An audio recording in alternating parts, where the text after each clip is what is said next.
Je trouve amusant d'inventer la prochaine ère de l'informatique. C'est passionnant de voir toutes ces applications incroyables être créées. C'est vraiment intense. C'est juste le monde sur nos épaules. De nombreux investisseurs s'intéressent au marché des centres de données et il serait intéressant d'avoir votre perspective sur les opportunités à moyen et long terme, particulièrement dans le contexte de cette révolution industrielle. Quels sont les défis auxquels l'industrie est confrontée? Parlez-nous de votre vision du marché des centres de données tel que nous le voyons aujourd'hui. What are the challenges the industry faces? Talk a little bit about how you view, the data center market as we sit here today. Les centres de données actuels sont très inefficaces car ils sont remplis d'air, qui est un mauvais conducteur d'électricité. Notre objectif est de prendre ces centres de données de 50, 100, 200 mégawatts qui sont étalés et de les densifier en un centre beaucoup plus compact. Si vous regardez nos racks de serveurs NVIDIA, ils peuvent sembler coûteux à quelques millions de dollars par rack.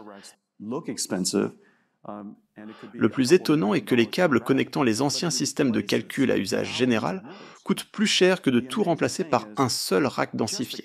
L'avantage de la densification est que vous pouvez utiliser le refroidissement liquide, ce qui est difficile à mettre en œuvre dans un grand centre de données, mais devient possible dans un centre plus compact. Notre première étape consiste à moderniser les centres de données, les accélérer, les densifier et les rendre plus éco-énergétiques.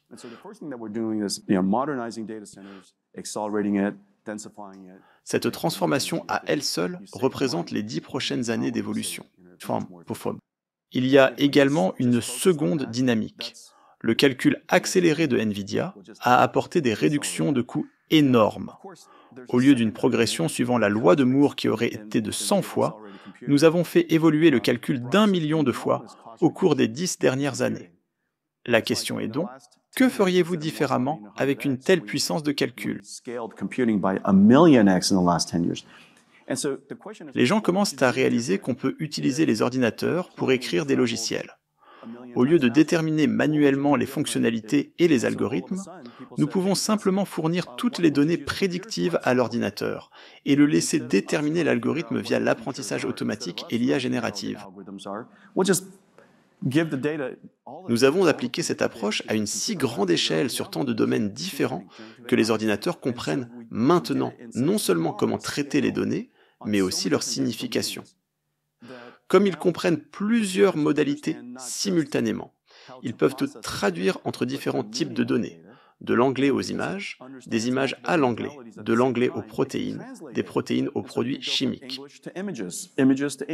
Cette compréhension permet ce que nous appelons l'intelligence artificielle générative, capable de transformer une grande quantité de texte en une petite quantité et vice-versa. Nous sommes maintenant dans cette révolution informatique.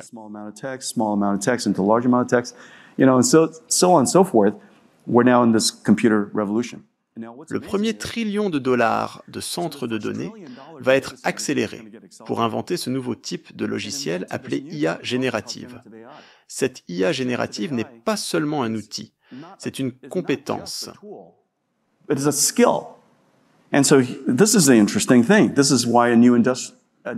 Une nouvelle industrie a été créée car, contrairement à toute l'industrie informatique précédente qui fabriquait des instruments et des outils, nous allons pour la première fois créer des compétences qui augmentent les capacités humaines.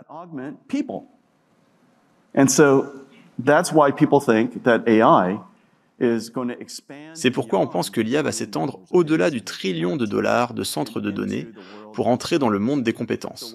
Ces compétences incluent des chauffeurs numériques, des robots pour les chaînes de montage, des chatbots pour le service client et des employés numériques pour la planification. Chez NVIDIA, nous utilisons déjà ServiceNow avec des employés numériques. Nous sommes entrés dans l'ère des humains numériques et c'est la vague d'IA dans laquelle nous nous trouvons actuellement. We use a lot of ServiceNow in our companies, and we have digital, employee service. And so now we have all these digital humans, essentially. And that's the wave of AI that we're in now. Quels cas d'utilisation et quelles industries vous enthousiasment le plus? Dans notre entreprise, nous l'utilisons pour les graphismes informatiques. Nous ne pouvons plus faire de graphisme sans intelligence artificielle. Nous calculons un pixel et nous inférons les 32 autres.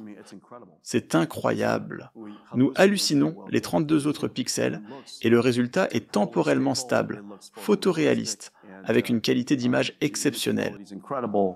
La performance est incroyable et nous économisons beaucoup d'énergie. Le calcul d'un pixel consomme beaucoup d'énergie, mais l'inférence des 32 autres en consomme très peu et peut être réalisée très rapidement. L'un des enseignements est que l'intelligence artificielle ne se limite pas à l'entraînement du modèle. L'entraînement n'est que la première étape. C'est l'utilisation du modèle qui permet d'économiser énormément d'énergie et de temps de traitement. Nous utilisons l'intelligence artificielle pour les graphismes informatiques. Sans elle, nous ne pourrions pas servir l'industrie des véhicules autonomes. L'intelligence artificielle est également essentielle pour nos travaux en robotique et en biologie numérique. Presque toutes les entreprises de biotechnologie que je rencontre aujourd'hui sont construites sur NVIDIA. C'est un domaine vraiment passionnant. La génération de petites molécules, le criblage virtuel, tout ce domaine va être réinventé pour la première fois grâce à la découverte de médicaments assistés par ordinateur et l'intelligence artificielle. Un travail incroyable est en cours. Parlons de la concurrence. Il y a certainement des entreprises publiques et privées qui cherchent à perturber votre position de leader. Comment voyez-vous votre avantage concurrentiel? Tout d'abord, plusieurs choses nous différencient. Il faut se rappeler que l'IA ne concerne pas une puce, mais une infrastructure. L'informatique d'aujourd'hui ne consiste pas simplement à construire une puce pour que les gens l'achètent et la mettent dans un ordinateur. Cette approche date des années 1990.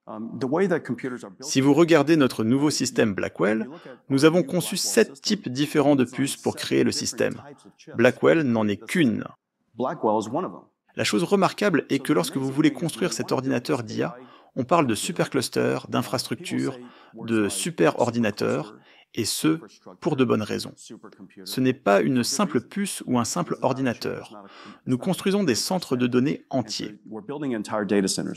En construisant le centre de données complet, si vous regardez l'un de ces superclusters, imaginez le logiciel nécessaire pour le faire fonctionner. Tout le logiciel à l'intérieur de cet ordinateur est sur mesure. Il est logique que la même entreprise conçoive la puce, le superordinateur et tous les logiciels, car cela permet une meilleure optimisation, performance, efficacité énergétique et rentabilité. Deuxièmement, l'IA concerne les algorithmes, et nous excellons dans la compréhension des algorithmes, leur implication sur la pile informatique sous-jacente et la manière de distribuer ce calcul sur des millions de processeurs. Nous pouvons le faire fonctionner pendant des jours, avec une résilience maximale de l'ordinateur, une excellente efficacité énergétique et une exécution la plus rapide possible. Nous sommes vraiment très bons dans ce domaine. Enfin, l'intelligence artificielle est fondamentalement de l'informatique, des logiciels d'intelligence artificielle fonctionnant sur des ordinateurs. Nous savons que l'élément le plus important est la base installée, avec la même architecture partout. Que ce soit dans le cloud, sur site, dans une voiture, un robot ou un PC, avoir la même architecture identique qui exécute les mêmes logiciels est crucial. That having that same identical architecture that runs all the same software is a big deal. It's called install base. C'est ce qu'on appelle la base installée. Notre discipline des 30 dernières années nous a menés à aujourd'hui. C'est pourquoi l'architecture NVIDIA est le choix le plus évident pour démarrer une entreprise. Nous sommes dans tous les clouds, partout où vous voulez l'acheter. Et quel que soit l'ordinateur que vous prenez, tant qu'il y a NVIDIA à l'intérieur, vous savez que vous pouvez exécuter le logiciel. Approfondis un peu cela. Parle-nous des différences entre l'usage général et l'accélération du calcul.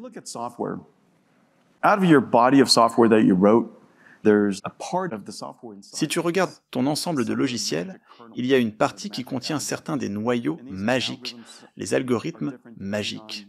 Ces algorithmes varient selon qu'il s'agisse de graphisme informatique ou de traitement d'images.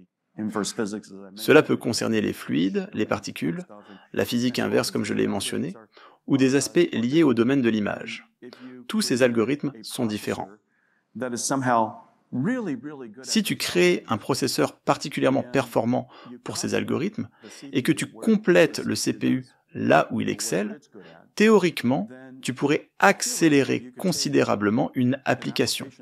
La raison est que généralement, environ 5 à 10% du code représente 99,999% du temps d'exécution. Donc si tu déplaces ces 5% du code sur notre accélérateur, tu devrais pouvoir accélérer l'application 100 fois. Ce n'est pas inhabituel pour nous. Nous accélérons le traitement d'image par 500 fois. Le traitement des données est l'une de mes applications préférées parce que presque tout ce qui concerne l'apprentissage automatique, qui est une façon axée sur les données de faire du logiciel, implique le traitement des données. Nous accélérons cela au maximum, mais pour ce faire, tu dois créer cette bibliothèque. Nous l'avons fait domaine après domaine. Nous avons une riche bibliothèque pour les voitures autonomes, une bibliothèque fantastique pour la robotique, une bibliothèque incroyable pour le criblage virtuel, qu'il soit basé sur la physique ou les réseaux neuronaux, et une bibliothèque incroyable pour la technologie climatique. Nous devons aller rencontrer des partenaires et créer le marché. NVIDIA excelle dans la création de nouveaux marchés. Nous le faisons depuis si longtemps qu'il semble que le calcul accéléré de NVIDIA soit partout. Mais nous avons vraiment dû le faire un par un, une industrie à la fois. Il y a 31 ans, vous avez fondé l'entreprise, passant d'une entreprise axée sur les GPU pour le jeu à une entreprise qui offre une large gamme de matériel, de logiciels et de solutions pour les centres de données. J'aimerais que vous commenciez par parler un peu de ce parcours. Lorsque vous avez commencé, à quoi pensiez-vous? Comment cela a-t-il évolué?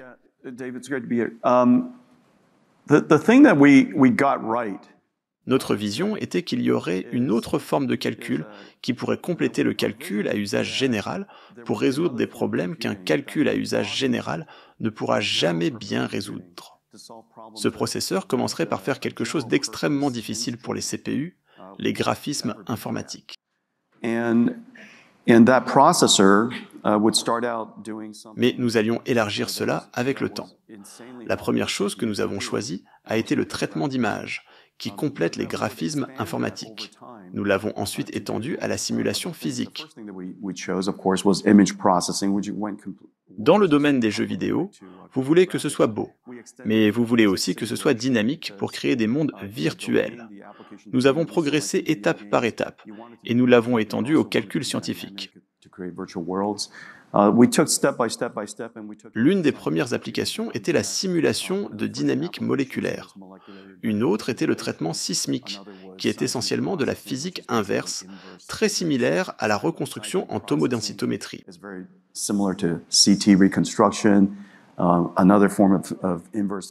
Nous avons progressé étape par étape, en réfléchissant à des types complémentaires d'algorithmes.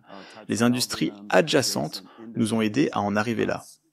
La vision commune à l'époque était que le calcul accéléré serait capable de résoudre des problèmes intéressants.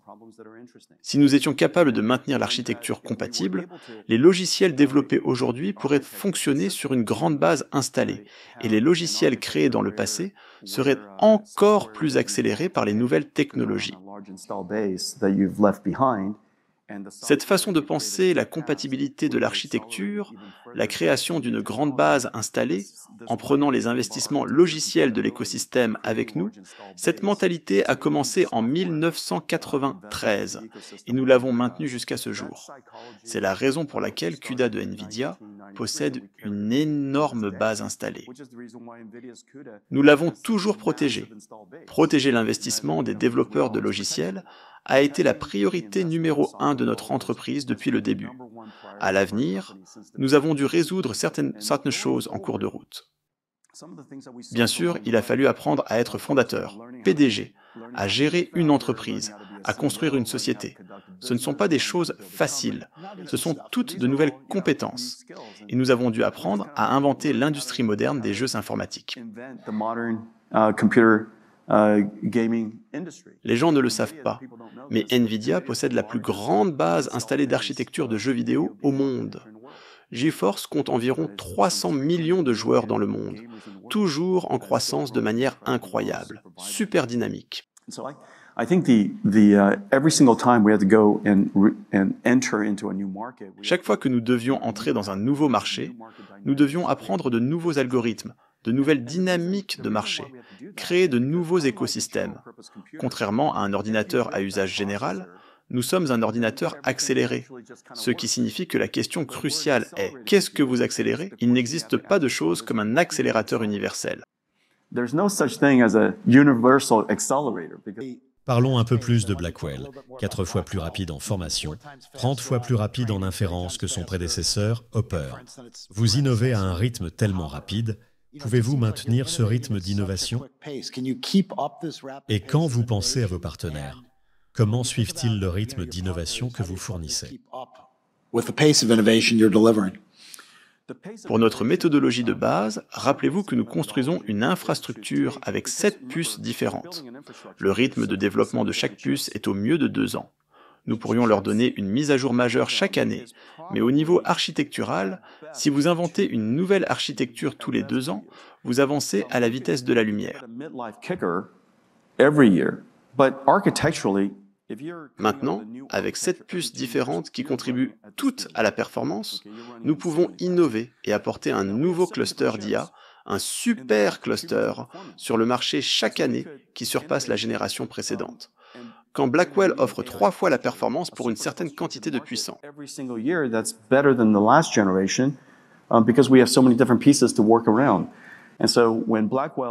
Pour quelqu'un qui dispose d'un gigawatt, cela représente 3 fois plus de revenus. Cette performance se traduit par le débit, et ce débit se traduit par des revenus. Il n'est pas possible de donner une réduction des coûts ou une remise sur les puces pour compenser 3 fois les revenus.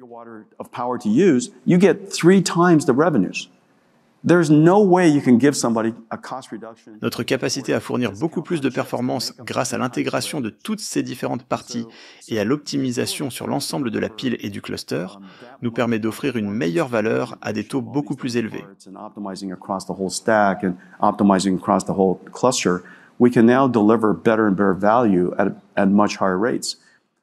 L'opposé est également vrai. Pour la puissance ISO, vous obtenez 3 fois les revenus. Pour les dépenses ISO, vous obtenez 3 fois la performance, ce qui est une autre façon de parler de réduction des coûts. Nous avons la meilleure performance par watt, ce qui impacte vos revenus, et la meilleure performance par TCO, ce qui impacte vos marges brutes. Nous continuons à pousser cela sur le marché. Les clients en bénéficient plus d'une fois tous les 2 ans. Et c'est architecturalement compatible. Le logiciel que vous avez développé hier fonctionnera demain. Le logiciel que vous développez aujourd'hui fonctionnera sur l'ensemble de votre base d'installation. Donc nous pouvons avancer incroyablement vite. Si chaque architecture individuelle était différente, vous ne pourriez pas faire cela. Il faut normalement 1 an juste pour assembler un système. Mais parce que nous avons tout construit ensemble, quelqu'un a tweeté que 19 jours après que nous leur avons expédié les systèmes, ils avaient un super cluster opérationnel. They had a super cluster up and running, 19 days.